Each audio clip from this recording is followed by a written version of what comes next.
ஸ்ரீமாத்ரே நமஸ்காரம் ஃப்ரெண்ட்ஸ். இந்த வீடியோவில் ரிஷபராசிக்கான சனி வக்கர பலன்கள் பார்க்கலாம். ஸோ ரிஷபராசிக்கு பார்த்திங்கன்னா சனி வந்து 9ஆம் அதிபதி 10ஆம் அதிபதி. அவர் வந்து இப்போ கோச்சாரத்தில் 11ஆம் வீட்டில் வக்கரமாக போகிறார். ஸோ மீனத்தில் வக்கரமாறாரு. ஸோ அவர் என்ன மாதிரி பலன்கள் கொடுப்பாருன்னு பார்த்திங்கன்னா, உங்களுக்கு 11ஆம் பாவம் சார்ந்த விஷயங்கள் வந்து நீங்கள் போன வக்கரத்தில்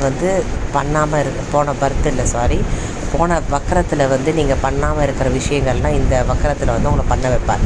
ஃபார் எக்ஸாம்பிள், நீங்கள் ஏதாவது வந்து ஒரு தொழிலில் முதலீடு பண்ணிவிட்டு அதில் எது லாபம் எதிர்பார்த்துட்டு இருந்தீங்கன்னா அதை வந்து இந்த வக்கர காலகட்டத்தில் நீங்கள் வந்து எதிர்பார்க்கலாம்.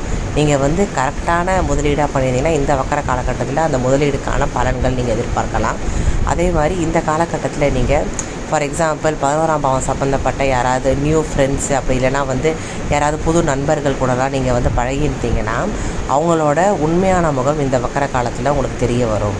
ஸோ வக்கரன்றது ஆல்ரெடி நான் சொன்ன மாதிரி உங்களுக்கு ரொம்ப நம்ம பூமியோட அந்த கிரகம் நெருங்கி வர்றது தான் வக்கரம். ஸோ அந்த டைமில் வந்து வக்கர திருஷ்டி, அதாவது சனியோட வக்கர திருஷ்டி பார்வை ரொம்ப பவரும்பாங்க.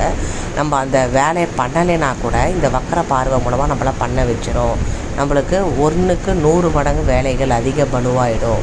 அதுதான் வக்கர காலங்கள். இதில் என்ன ஒரு விஷயம்னா, ஜனன காலத்திலேயே சனி வக்கரமாக இருக்கிறவங்களுக்குலாம் இன்னும் பவர்ஃபுல்லாக வேலை செய்யும். அவங்களுக்கு பாசிட்டிவாகவும் வேலை செய்யும், நெகட்டிவாக வேலை செய்யும்.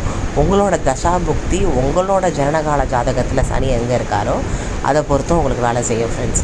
ஸோ ரிஷபராசிக்காரங்க வந்து 11ஆம் பாவம் சம்மந்தப்பட்ட விஷயங்கள்லாம் இந்த சனி வக்கர காலகட்டத்தில் முடிக்க ட்ரை பண்ணுங்கள். முடிக்கலைன்னா திருப்பி அது நெக்ஸ்ட்டு சனி வக்கரத்துக்கு கேரி ஓவர் ஆகிடும். ஸோ முடிஞ்ச வரையும் எல்லா ஒர்க்கையும் வந்து பெண்டிங் ஒர்க்லாம் இந்த இதில் காலகட்டத்தில் பண்ணுங்கள்.